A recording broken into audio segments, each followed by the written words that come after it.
children, I hope you all are doing fine. Today we will learn lesson 5, the magic pot. Well, do you like receiving gifts? I hope we all like receiving gifts. In this story, we will read about a man named Shubhadatta who receives a very precious gift from the Yakshas.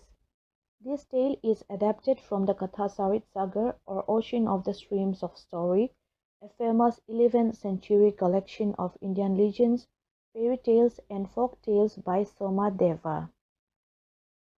Before we look into the book, let's see some of the difficult words and their meanings. Yakshas. In mythology, heavenly beings said to guard the riches of the gods. Curse. In mythology, words that cast a spell to hurt or punish. Lo and behold, an expression of wonder and surprise. Wonderstruck, felt admiration and surprise. Boasting, showing off. Horror of horrors, an expression of disappointment and dismay.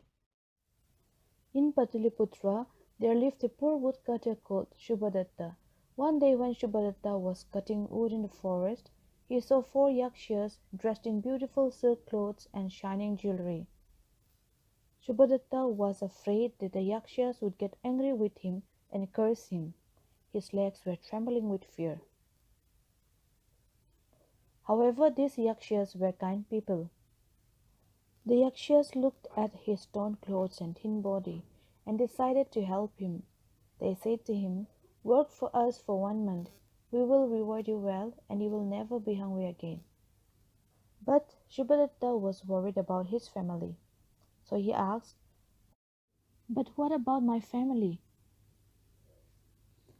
To which the Yakshas replied that they will send him in his wife's dream and will tell her that he is safe and that he will return after a month.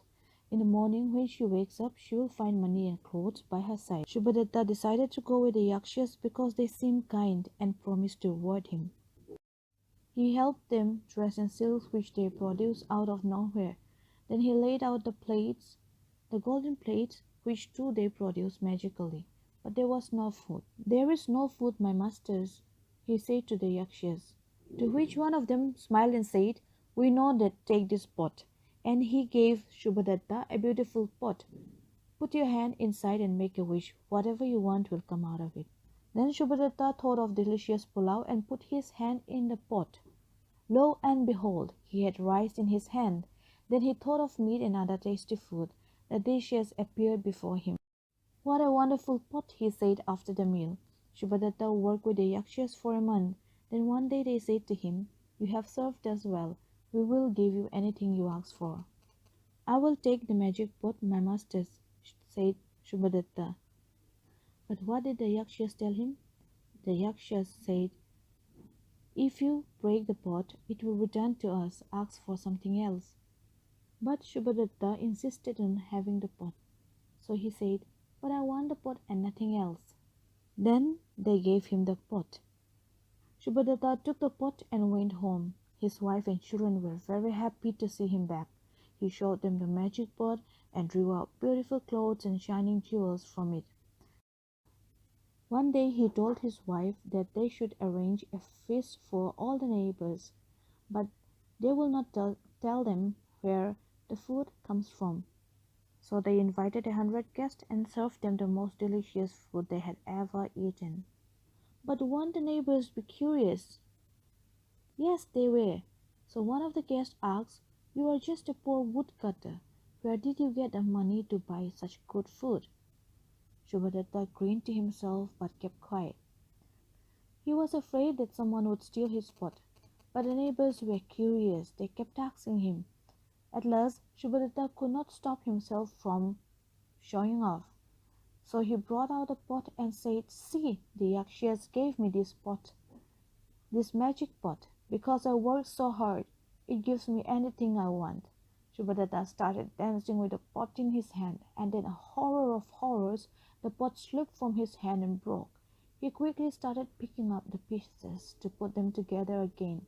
For a moment, everyone saw the whole pot and then it vanished. Subhadetta cried.